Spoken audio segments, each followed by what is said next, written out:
Today's episode is brought to you by the Be Real Podcasting Network. For more episodes like this, check out BREELnetwork.com.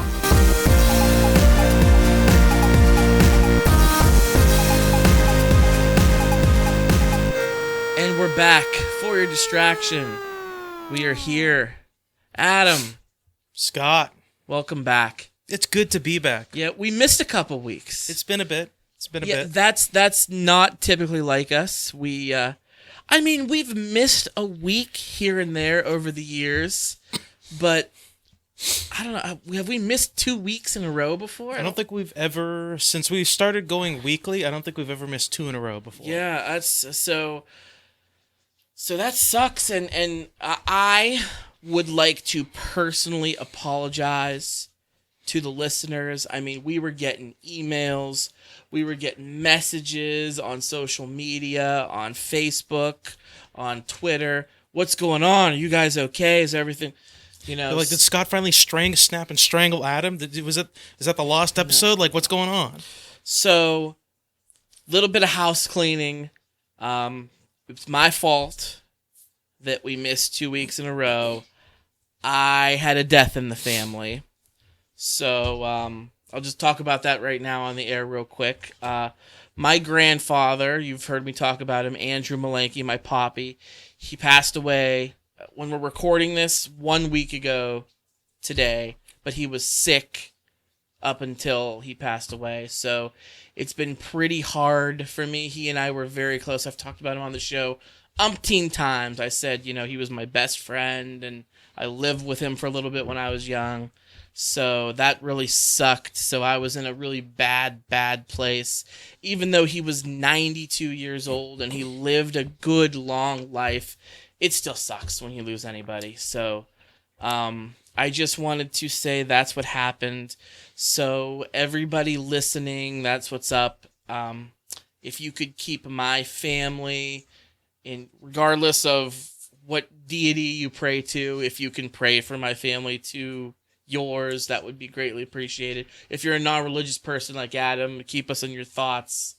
We were going to have him on the show, Adam. Yeah. We talked about this. We were going to have Poppy on the show. He would have been kick-ass, too. It was going to be a real, niche show, because he was at D-Day, the invasion of France, invasion of Normandy during World War II.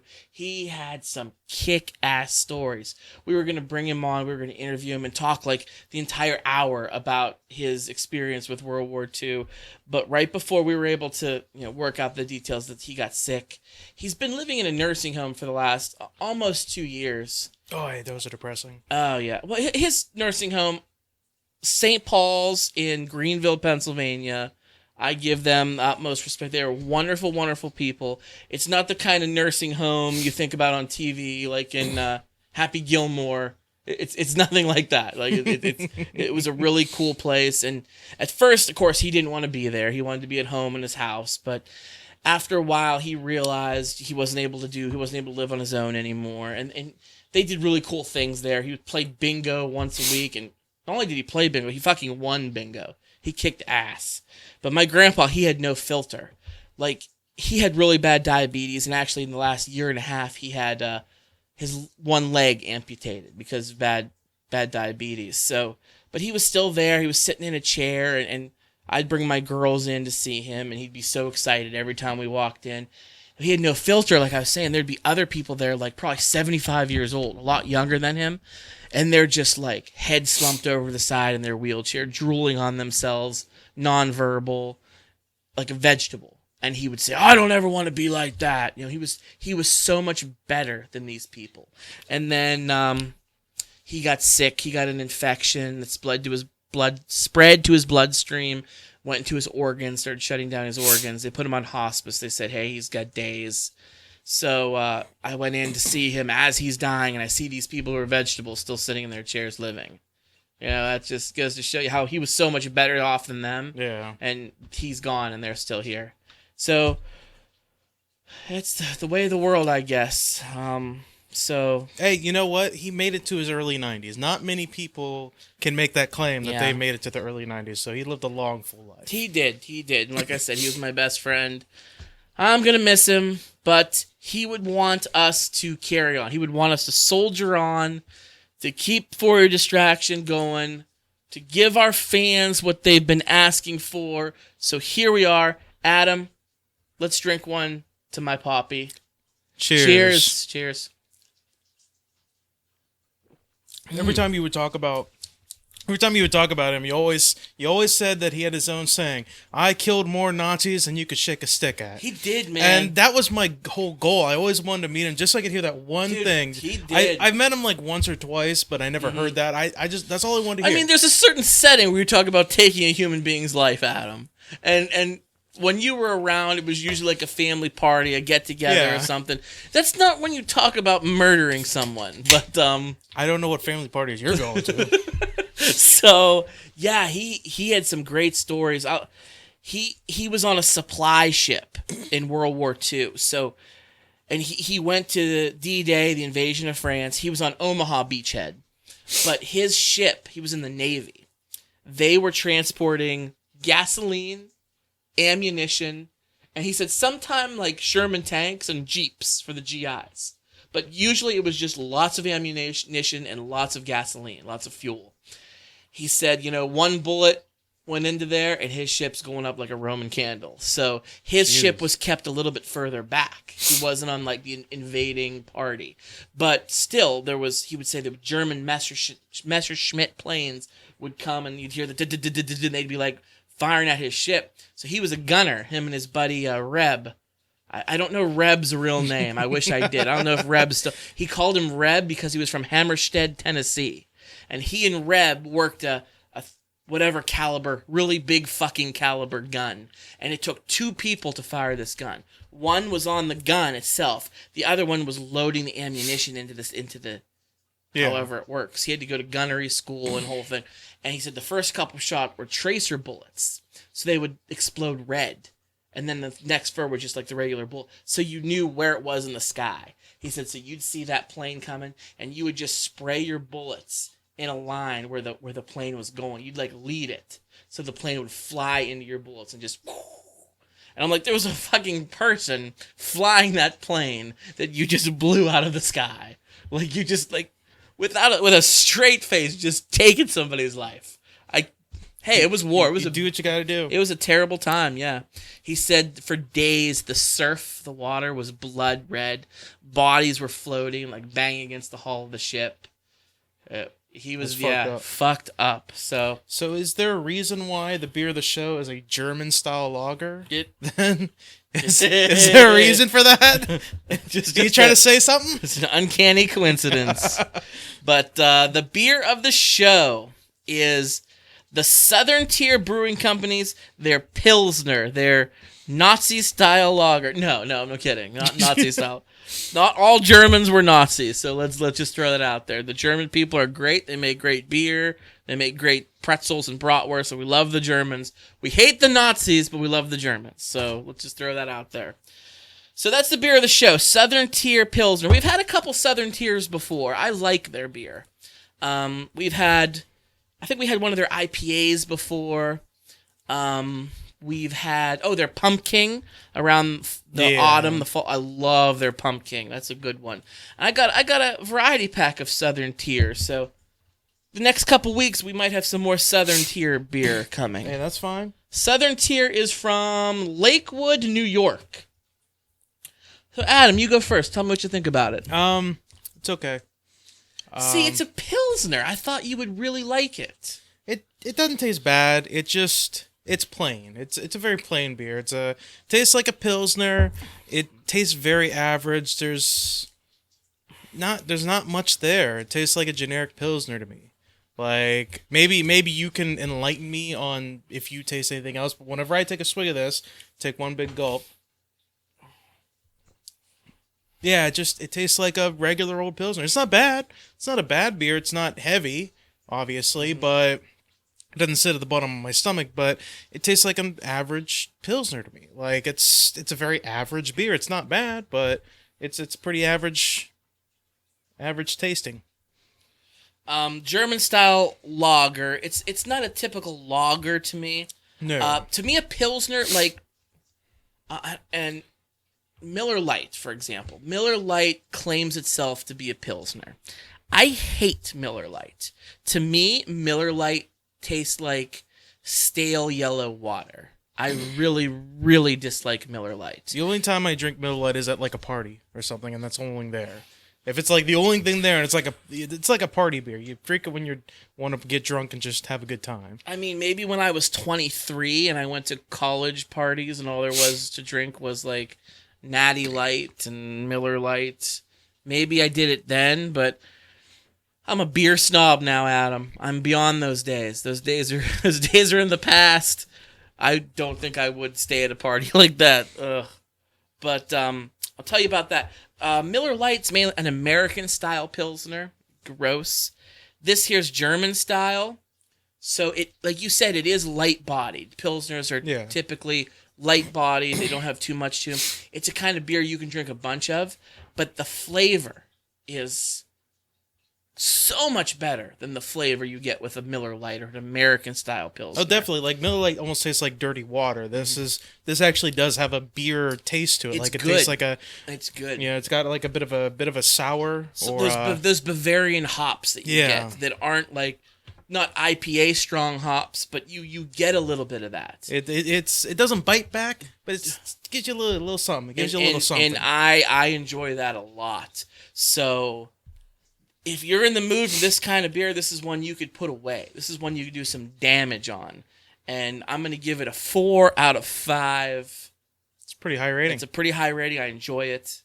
So that's the Southern Tier Brewing Company Pilsner, the beer of the show.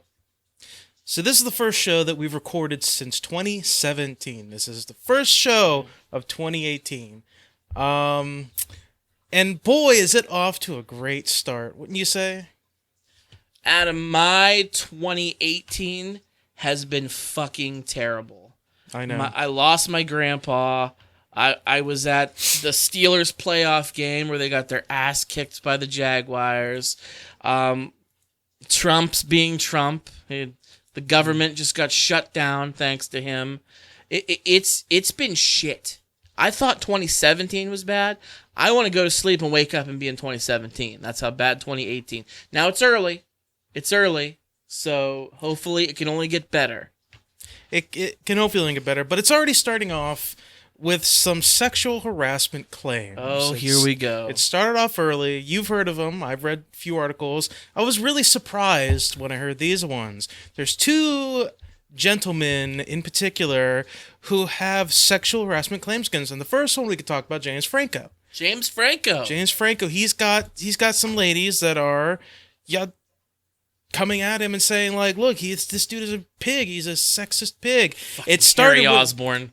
It started when he won what was it, a Golden Globe? Yes. He won his Golden Globe Watch the Golden Globes. I did not, but he won a Golden Globe for his movie The Room. The Room. And during his speech during the Golden Globe, apparently he was talking about how, like we need to be good and, all these people that are doing sexual harassing. He made basically saying it's good that women are coming out and this and the other thing. And apparently it made some women sick to their stomach because they consider him to be a sexist pig.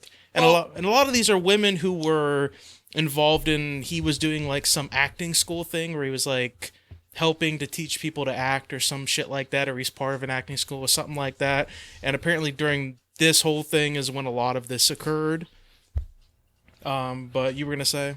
Well, first and foremost, a guilty pleasure of mine, award shows.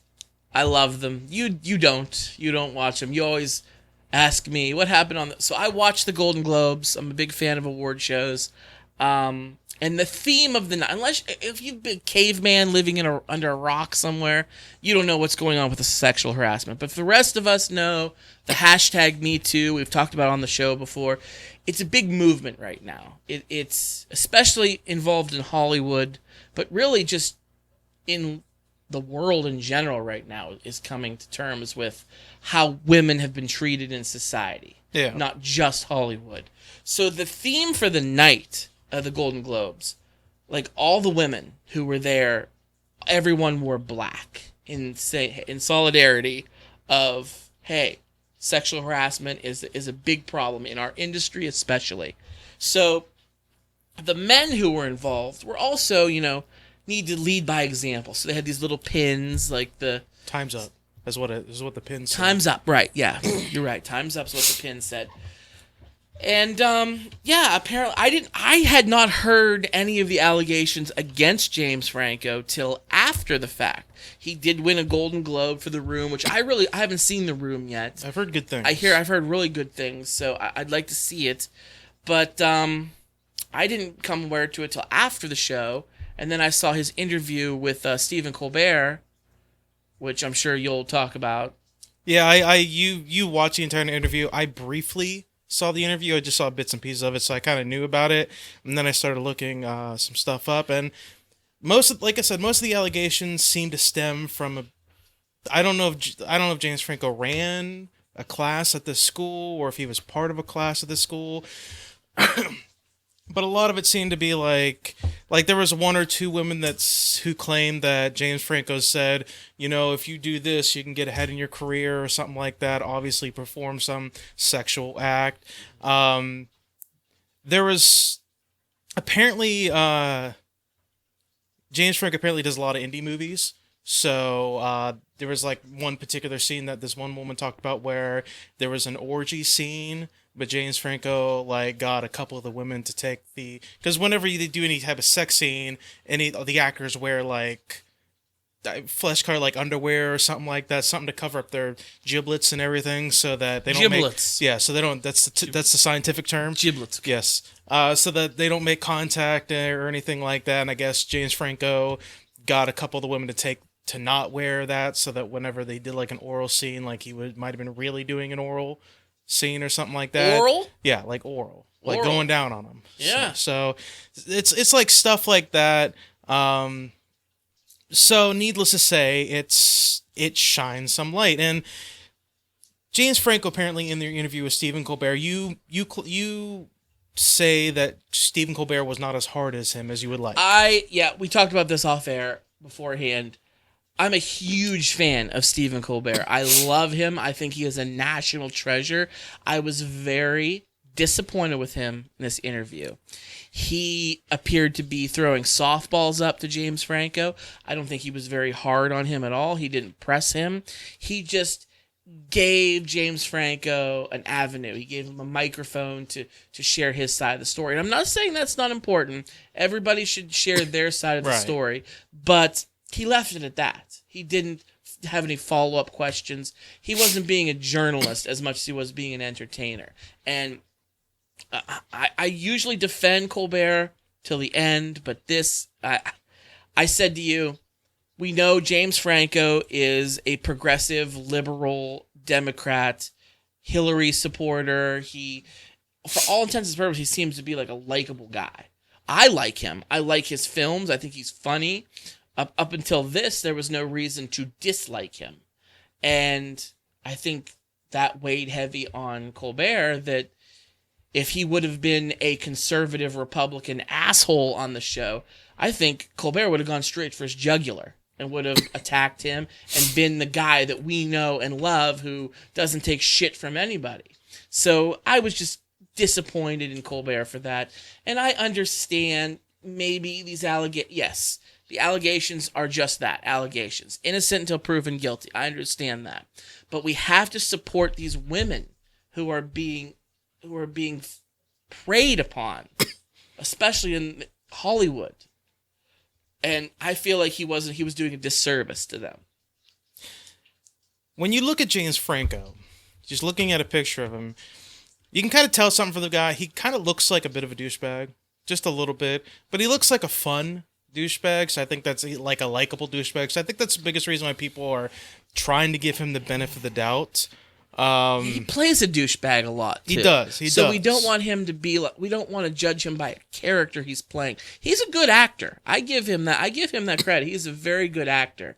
So we don't want to stereotype him or typecast him as a character that he traditionally plays. Right. A party boy, douchebag, asshole. Which he might actually be that. Yeah. That might be what James Franco is. it seemed like when the stories that I read, there's a number of different stories. I think it's up to 5 women as of right now that have come out and said stuff against him. The way the stories seem to go, we talked about a couple things which can be construed as, obviously, if you say something to a woman like, hey, you want to advance yourself for a sexual favor, that's obviously sexual harassment.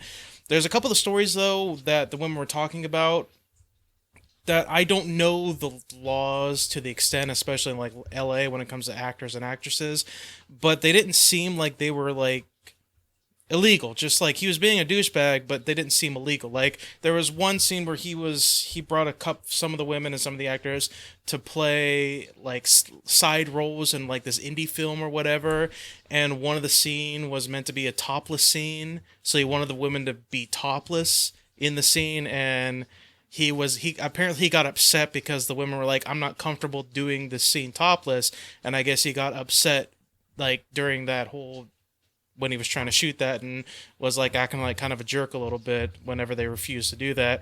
That doesn't construe to me as sexual harassment per se, because in the movie industry and film industry, there's a lot of topless scenes. We've seen a lot of scenes with Game of Thrones by itself. Like how many boobs and dicks and things have you seen in Game of Thrones? There's a lot of lots of floppy wieners, lots of tits. Yeah, and shame.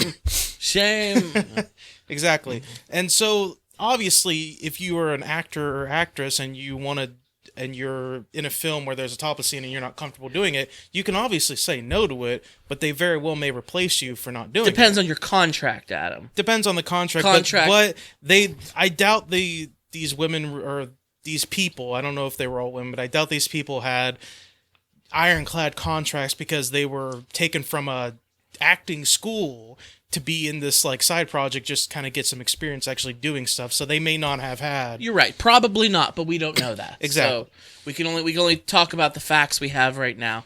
And as far as you say illegal, yeah, it doesn't make him any less of a douchebag. It doesn't mean he's not a douchebag. But just because you say it wasn't illegal doesn't make it not sexual harassment.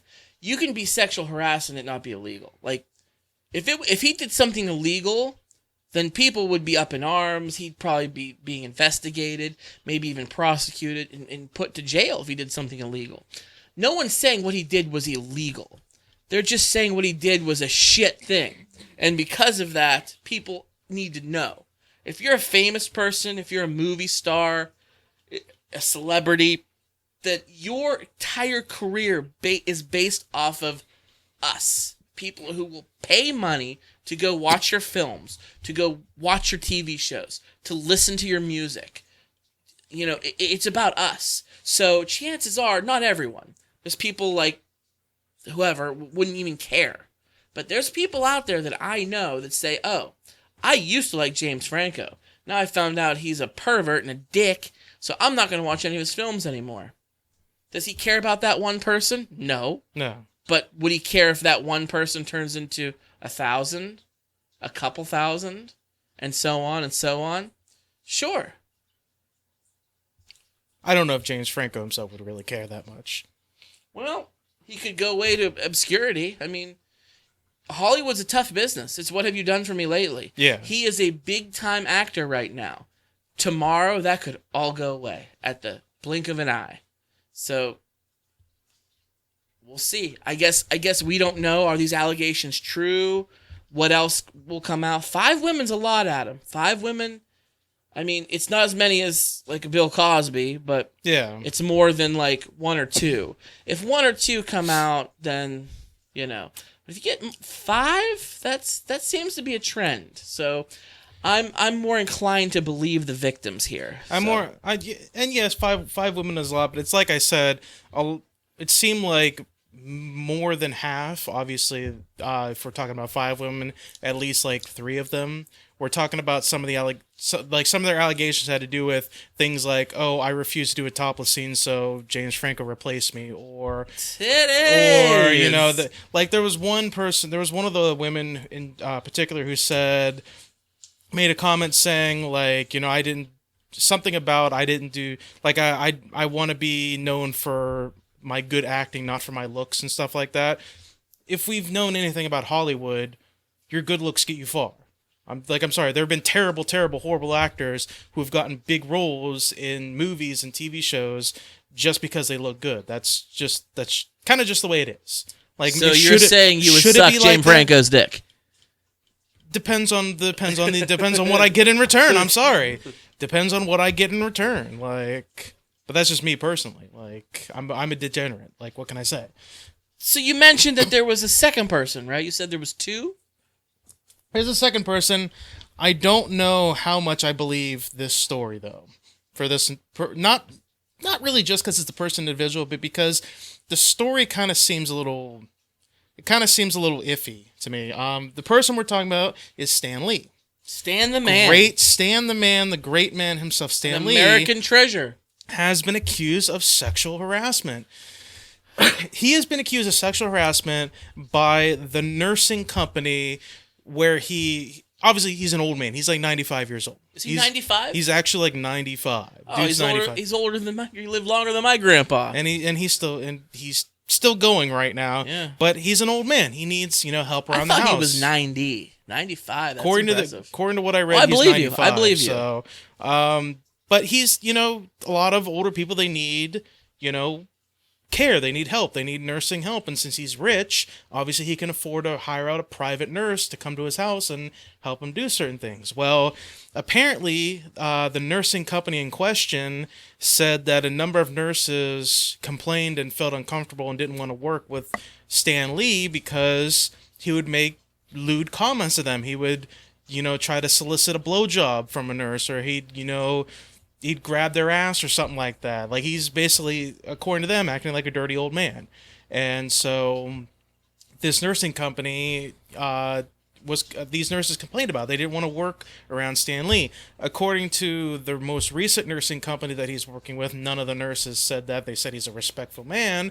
But here's the reason why I don't know if I necessarily believe these allegations. Obviously, Stan Lee and his publicists deny it. They wholeheartedly deny it. They say, none of these allegations are true, blah, blah, blah, whatever. That's obviously what he's going to say. The nursing company in question and the nurses in question, they're not filing charges against Stan Lee. They're not going to the legal system. They're blackmailing Stan Lee. Basically, what they said was, you either pay us this amount of money or we're going to go to the press and we're going to go to the legal system, blah, blah. They're basically trying to extort money from him. Otherwise, they were going to come out and say stuff. Obviously, it got out anyway, but, that's the reason why this story in particular, I'm kind of like, I don't know how true it is, because these women, they didn't try to go to the press and try to take their story and try to expose it. They were like, you give me money or else we're going to expose, or else we're going to say this shit about you. I want to know what you have to say about that. What are your thoughts on that? Well, as I just said earlier, and as I've said on this podcast before, I'm the kind of person who defends the victim, and I defend the victim to the end. But we just opened the show with me talking about my late grandfather who just passed away, and in the last 2 years, he's been in a nursing home. Now, the best of my knowledge, I don't think he's ever tried to solicit a blowjob from any of the nurses or grabbed ass and titties when he's there. But he definitely, and I witnessed it, would flirt with the nurses. And you can chalk it up to being a 92-year-old man, a dirty old man, as you said. That's fine, but if you get past 90... You're still a fucking guy, and guys suck. We suck. We're terrible. We think about sex all the damn time, and that's not going to change when you're 90. You're 90 plus. So, and when you're that age, I know I can't speak for Stan Lee, but I can speak for my grandfather. He gave absolute zero fucks. He might have even given negative fucks, and he did not give a shit. What he would call other residents there fat, and they legitimately were. But hey, be nice. Like I said, he has no filter. So I would witness him hitting on nurses, flirting with nurses, and the nurses there, they're used to it. They're used to these dirty old men who are in their last stages of life pulling the Stan Lee crap, and laughing it off and goofing off. Now, trying to get a BJ from a home health nurse because you've got millions and millions of dollars is completely different. But we don't have Stan Lee money. My family I imagine doesn't. if that really happened, I imagine Stan Lee said something along the lines of, "You want to know where I got the name Incredible Hulk from? No, I'll show you." Like I imagine him saying something like that. does it make it right? No. Is it sexual harassment? Yes. But it goes back to your original thought. Is it illegal? No. I mean, are you a dirty old man? Yes. Do you care, dirty old man? No, I don't fucking care. So, And I understand this is not an excuse. I understand this doesn't excuse this habit. But if everybody's being honest, the man's 95 years old. You could flick him and break his wrist. He is not going to force himself on anybody. He is not going to hold down a nurse and rape them or do anything like that. If we're all being honest, the dude's 95. Like, he's just going to say some shit, and there's going to be like a 1 in a million chance he's going to get that one nurse that's going to be like, okay, let's do it. And if there's a 1 in a million chance, you take the shot, I guess. would you pay to watch Stan Lee and Betty White get it on? Like anal. What about just like a little bit of money? I mean, I might just because of the people you mentioned, like Stanley and Betty White. If you told me right now, I got a videotape right here as Betty White and Stanley just going to town on each other, be like, pop it in, let's see what's going on. Yeah. And my other point about it is, this is kind of how it's half joking but half honesty. I feel like if you make it to 90, whether you're a man or a woman, you should kind of be allowed to say whatever the fuck you want to say. Like, if you are able to make it to 90 years old at the least, whether you're a man or a woman, if you see like a good-looking nurse that's helping you out, you should go ahead and say something, because you're 90. Like, you've lived for almost 100 years. Like, you're like, say whatever you want to say. Like, if I'm not even talking about just an old man, an old woman too. If an old woman is getting taken care of by a male nurse and she happens to notice that he's got like a 6-pack or something like that, or he's got a chiseled ass or anything like that, she should chiseled ass. Yeah. She should be able to say something like that. She should be able to say, maybe pinch his ass. Be like, nice ass, boy.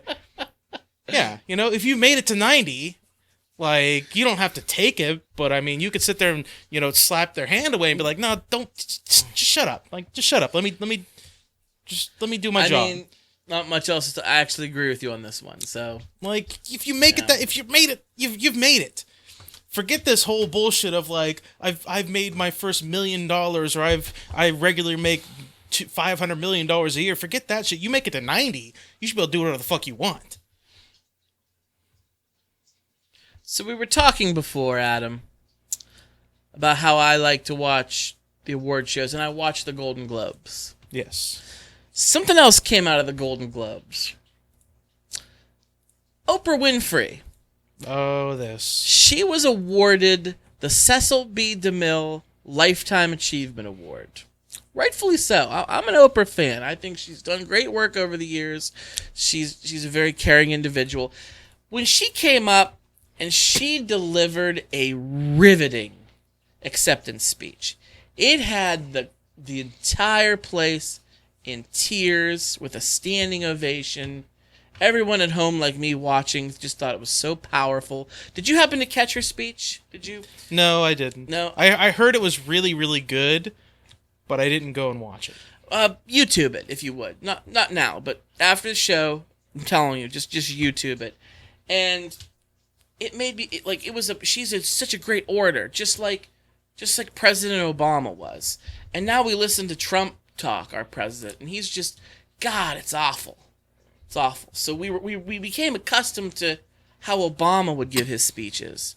And now we have President Trump speaking the way he does. For Oprah to get out there and just kill it, it started a movement, Adam. It's Oprah 2020. It started a movement by everybody but Oprah. Right. Everybody but Oprah started this movement that apparently everybody's like, Oprah for president 2020 to run against Trump. Yeah, Oprah, I don't necessarily know if it's out of the realm of possibility, but you're right. She has not. According to her and her friends, they're like, yeah, she doesn't want to do that. Like, thanks for the support, but like, she doesn't like want to do that. She doesn't want to be president. So, and I mean, Well, Trump didn't want to be president either, and he is. So. I mean, it's not like anybody twisted his arm and said, "Hey, why don't you run? We need you to run. You need to run," or something like that. Well, he was running so. for publicity. It came out in that book. Yeah. That book. Well, duh. Yeah. Well, duh. Like He didn't expect to win. I didn't need a book to tell me that he ran for publicity. I didn't need a book to tell me that. I just needed to watch the campaign. It was all part of his scheme. He was running for publicity. He expected to lose, and then he was going to use his newfound popularity to start his own network television. And he won, and he didn't expect to win. And actually, at first he was kind of. It came out in the book. Oh, what was the name of the book? Something Fire, not Fire and Ice. Oh, but the Wolf wrote Fury it. and Fire. Fury and Fire. Thank you. Yeah, like that. Yeah, that book. It's right now the New York Times #1 bestseller. Which has no right to be, really. I mean, it's all hearsay, that book. No, it's the guy who wrote it. Wolf, I think his last name is. Yeah, I know you're talking. He was involved in the Trump campaign. Yeah, but he was but it's all hearsay. Like you can't prove that any hearsay of that's true. from Trump himself. But you can't prove any of that's true. Well, like Can you prove anything? Because the reason why I say that is because there was a really funny SNL skit that had to do that somebody was playing this guy. Bill Murray was in the skit too. He's playing. I can't remember who the fuck he was playing either. But Stephen Colbert had him on the show and interviewed him, and like he was trying to grill him about like would you say any of this is true? Like, is this true? And first of all, he never admitted saying any of that was true. Basically, the way he put it was, well, it's in the book. Read the book. Read the book. Because he wants to sell books and make money. I mean, like that's why you're on the show promoting the book. But I could be wrong. I could be misremembering it. But like when Steve would ask him, like, is this all true? He like refused to answer the question. This is all true or not? Like he didn't answer the question. Well, of course so not. that's the reason why I'm saying he wants anonymity, whatever that word is. So A, he doesn't get sued by Trump, who's somebody who's sue happy. And B, he wants to sell copies of his book to make more money. But that's fine. But that's the reason why I say it's all hearsay. We can't know that it's true every single thing. We can assume that it is because we see the way the man talks on TV. I'm just saying we can't know that everything that he said is true. Was a heavily involved member of the Trump campaign. I mean, he has no reason to lie. He has zero reason to lie. He was involved. He was right there with it. I believe Trump has zero reason to do half the shit he does, but he does it anyway. Exactly. So. No, I believe the book. It's called Humanity. Fire and Fury. I believe it 100%. I have not read it. I've read parts of it, the juicy parts, the snippets. You can look at them on the internet. I've actually even picked up the book at a bookstore because those are still a thing, Adam. Bookstores are still a thing. I looked at it. I read the back cover. I read like the first couple pages and put it down and didn't buy it because who buys print anymore? I do. Print is dead. I do. I buy print sometimes. You know why I buy print? I don't buy novels in print. Like if I want to buy like a fictional book and just like read a story, but non-fiction stuff, like history kind of stuff or science kind of stuff, I'll buy print and I'll read them. I'll keep them so that I can have them on a bookshelf. So I could be like a douchebag and have my bookshelf lined with different books. And people will think I'm smart. Well, the book reads that Trump did not expect to win. He was using it for a jumping point to start a television channel. When he won, the night he won, Melania Trump, is that her name, the first lady? I think so, yeah. His horrible wife, whatever her name is, her big fake tits, from Soviet Union, wherever she is. Anyway, I hate her guts too. She was crying and so upset because she didn't want to move into the White House from her $1 billion condo in New York City. And well, no shit. Like this guy witnessed it. He saw her crying that they won because she did not want to win.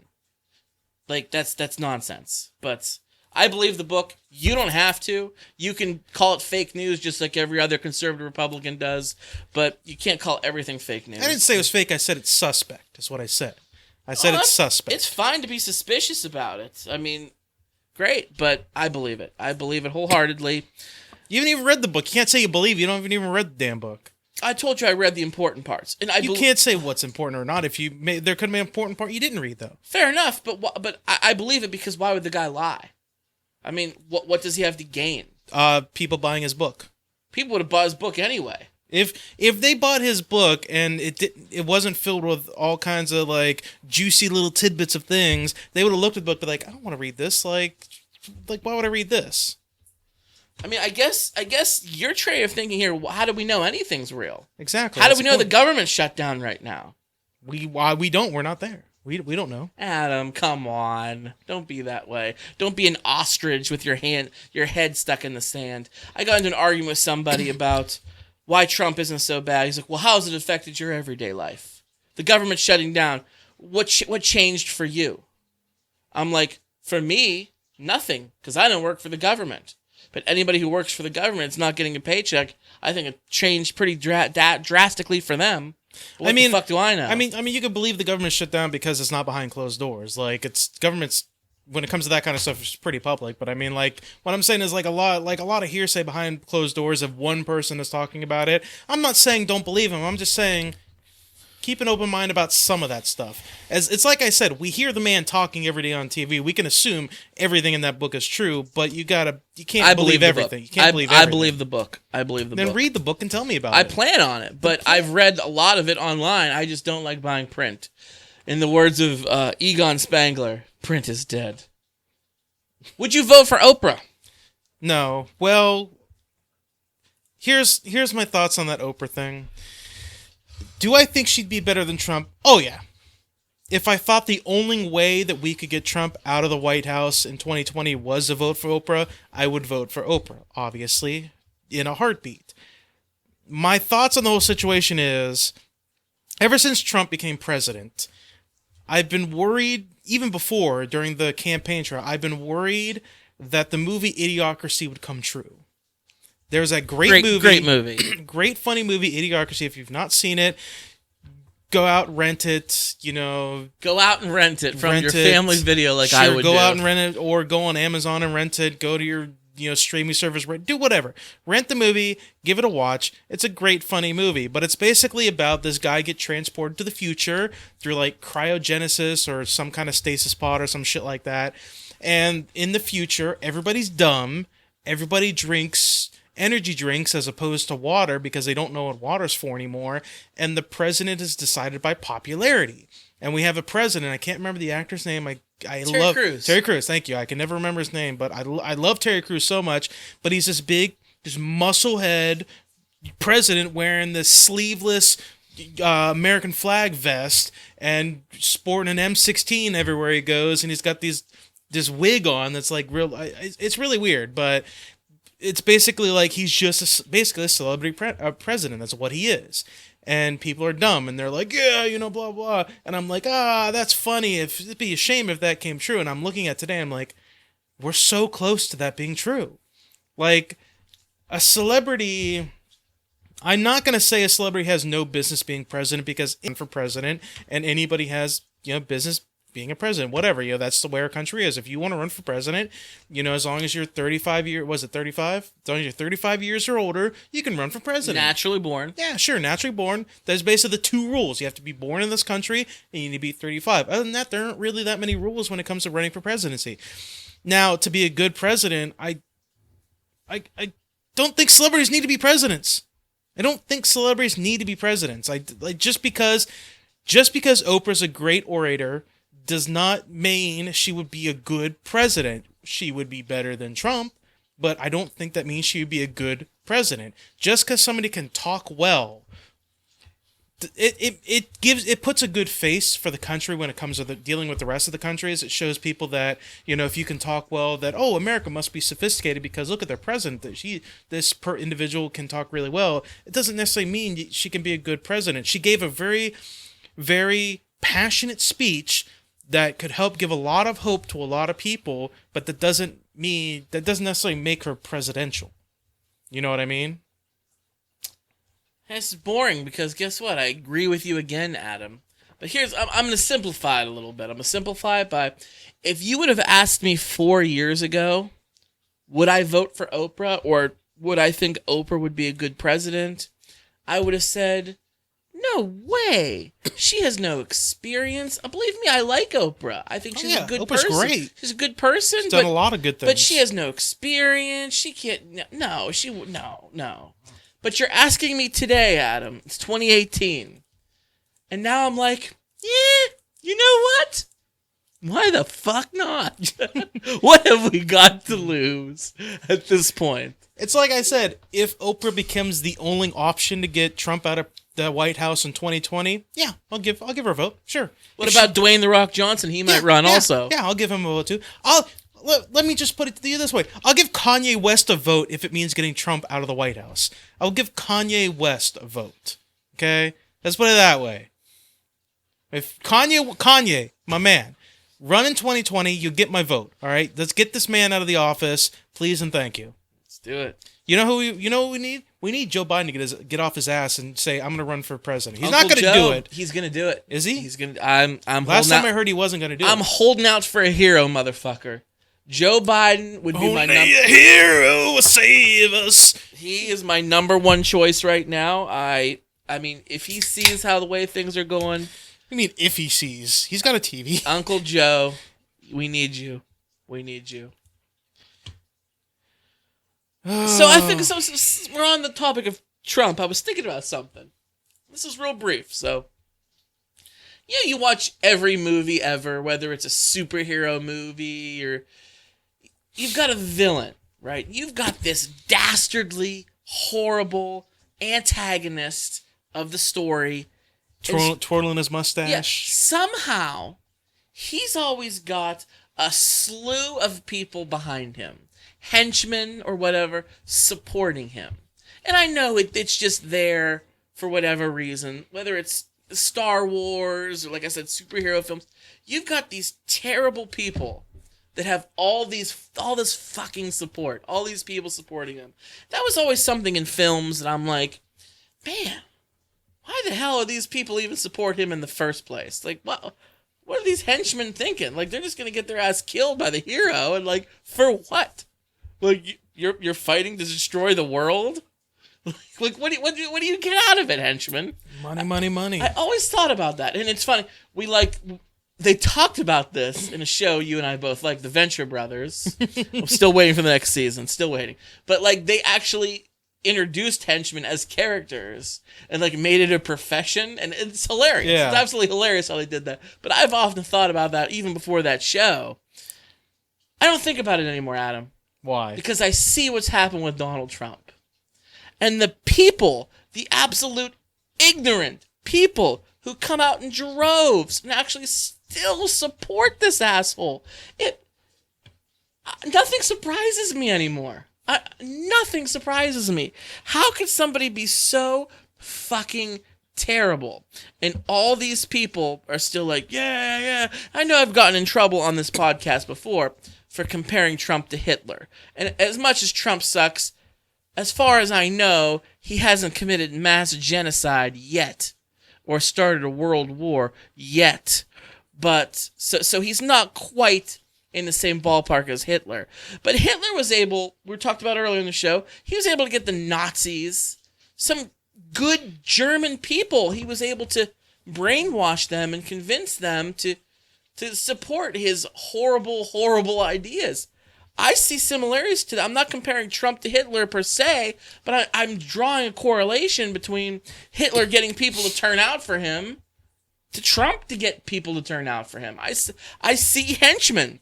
I see these idiot henchmen there's nothing in it for them, and yet here they come to support of this villain. I just thought of this, and it makes a lot of sense.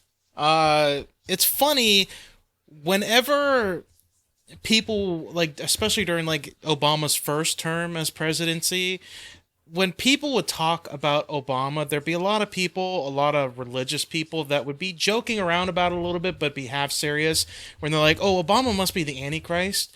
Because just look at the evidence, because, Obama is a, well-spoken individual who gets a lot of people on his side, and he gets people praising him like, he's a deity, and, no matter what he says, he can do no wrong kind of thing. And, he just brainwashes people, and he's going to start World War III and everything like that. And I look back on that and I'm like, how do these same people not see that Trump has done the same thing? Trump has brainwashed a lot of people, and he's far closer to starting World War III than Obama ever was. Like, he's far closer. Which, by the way, he's actually far closer to being the person who starts World War III. We could talk about the 9/11 and the war in Iraq, Bush bringing us into this war over in the Middle East, and we could talk about that all we want, but at least there was almost a reason for that. This whole thing with North Korea, it's just Trump tweeting at this man, this unstable individual. Like, he literally has his finger on the nuke button, this Kim Jong-un. He's literally has his finger. The only reason why he hasn't done it is because his nuke can't make it over to the United States. The Hawaiians thought they were dead. Did you read about that in the news? Oh yeah, I did read about that, yeah. That's something we forgot to talk about in the show notes before the show, but that's pretty interesting. People in Hawaii thought they were dying in a nuclear holocaust. Wasn't it before that, though? Wasn't it like Puerto Rico was talking about how they were getting threatened or something like that by Kim Jong-un, or Kim Jong-un made like an offhanded remark? And Puerto Rico? What was it? Was it Puerto Rico? No way would he... If he could reach Puerto Rico with a missile, then he could reach Washington, D.C. I don't know. I can't remember what it was. I can't remember what it was. Hawaii is by far the closest state to North Korea. If he was going to attack anywhere with his Kmart version of nuclear missiles, it would totally be Hawaii. And there was apparently a mistake. I'm using air quotes here. Someone put a mistake. You ever get those warnings on your smartphone? Like an Amber Alert or a flood warning or something bad's happening. Like, oh, it's just a nice little community service, like a nice little, just letting us know. Everybody in the state of Hawaii got one that said, like, inbound missile, please take cover. This is not a drill. Wow. They fucking got that shit. So people thought they were fucking dead. And it turned out that apparently somebody in the early warning system hit a wrong button and sent it out by mistake. But sweet Jesus, the fact that the realm of possibility that people were just like, yeah, it's not out of the question with Trump and Kim Jong-un and everybody's pointing missiles at each other. We might be dead here. I mean, thankfully Hawaii is still there. It didn't get nuked, but it's just another example of Trump doing Trump things and making the world a worse place. So you mentioned supervillains and henchmen and things like that. What is one of the first things you think of when you think of supervillains and like henchmen and things? What is like the first character you think of? Honestly? Yeah. Bob from the original Batman. You are my number one guy. Remember him? No, oh, I don't. Bob, come on. I don't think I remember him. The Joker's number one henchman. His right-hand man. Rings a bell. I was thinking more James Bond, but okay, that's kind of where I was trying to lead you towards, but you failed, but that's okay. James Bond's good too. Yeah. But you failed me. It's okay though. I mean, they're both in the same ballpark. Like, they're both gonna die for what? You know? What if I told you Jean-Claude Van Damme was James Bond? Wait, what? Jean-Claude Van Damme has a new series coming out on Amazon Prime. I think the first few episodes, actually the whole first season might be out on Amazon Prime. It's called Jean-Claude Van Johnson. Jean-Claude Van Johnson. Here's a description. I'm just going to read you the description, and then we can go into it. What if I told you that Jean-Claude Van Damme, yes, that Jean-Claude Van Damme, was in fact a secret agent? That his entire film career was built solely as a front for his black ops. Would you believe me? No? Well, then that's egg on your face, because that's what this show's about. Jean-Claude Van Damme stars in Jean-Claude Van Johnson as Jean-Claude Van Damme, but the secret agent Jean-Claude Van Damme, where his entire film career was just a cover for his secret agenthood. Yeah. Is that it? Yeah. Is that it? Because I absolutely love everything about it. Apparently, like, he's coming out of retirement and he wants to get back in the secret agent game, so he starts filming new movies, but it's so that he can, like, go do his secret agent business or whatever. Like, yeah. That's great. That's the premise of the show. See, you didn't tell me any of that. I hadn't heard this. Before the show started, you were like, oh, Jean-Claude Van Damme's coming back to Amazon Prime with a new show.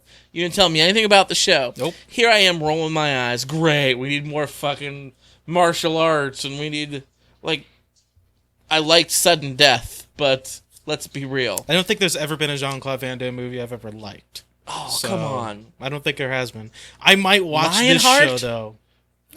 Bloodsport? Sudden Death is fucking great.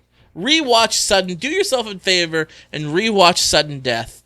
But yeah, it's the same movie. Yeah. If you've seen one, it's the same movie. That's kind of why. Yeah. Oh wait, was he in Legionnaire? I don't remember. Anyway, I don't have my IMDb open in front of me, but I've seen quite a few of his films, and they're kick-ass, man. They're kick-ass. But I don't want it anymore. But you're telling me it sounds like satire. It sounds like it's a comedy. It does kind of sound a little bit like satire. I think it's like meant to be like an action sort of comedy where it's like it's like I saw the trailer and it was kind of like based in like this. Oh, he's an old man. He can't do this, and you know he's like getting out of shape and things like that. Like he's older. Yeah, he can't run with the young crowd as he used to be able to. But he's like, I wanna do this again and stuff. I think it's kind of satire. Yeah, from what I saw. Well, I love the idea, and I might have to check it out. Like, that might be... that. Honestly, I might check it out, too, because it just looks fun. Looks really fun. Well, it's good to be back, sir. It's really good to be back. It is. So we opened the show on a somber note, but I think it was a good show. Good show, man. Yeah. Good show. Good first show of 2018. Well, why don't you remind the people, since it's been a couple weeks, how they can get a hold of us, Adam? If you guys want to get a hold of For Your Distraction, you can email us, foryourdistraction@gmail.com. We are on Facebook and Twitter. Search For Your Distraction at Podcast FYD. We are on SoundCloud and iTunes. Search For Your Distraction. Subscribe to us, rate us, comment on us, share us with your friends. The only way we grow is if you guys help us grow. We're also a member of the Be Real Podcasting Network. Head over to BREELnetwork.com. Can't remember if that site is up, or you can head over to Podbean, search Movie Guys Podcast. That is our unofficial hub for the Be Real Network, and you can subscribe to us there. We've got a lot of great shows. The most active ones are us, Movie Guys, Hey, I Like That Game, a video game podcast. So if you like video games, they talk about games on there. But you can head over there and subscribe to us and share that with your friends. Let them know. If you guys have a podcast that you want to get out there, you're interested, you've been doing some episodes and you want to kind of grow a little bit, you can message us, or you can message the Movie Guys. You know, see about maybe joining the network. We're always looking for new members of the community. The beer of the show. Once again, it's the Southern Tier Brewing Company from Lakewood, New York. We had their German-style lager, their Pilsner. So the Southern Tier Pilsner, our beer of the show. Thank you guys at Southern Tier. Yeah, good beer. Pretty good beer. Good beer. All right, we'll be back next week, Adam. Yeah, we'll be back next week. Barring anything fucking crazy. Yeah, any nukes going off, or assuming the world doesn't end, then yeah. We'll be back. So same bat channel. Tune in next time. We'll see you soon. Love you, Poppy. And Oprah 2020? Question mark?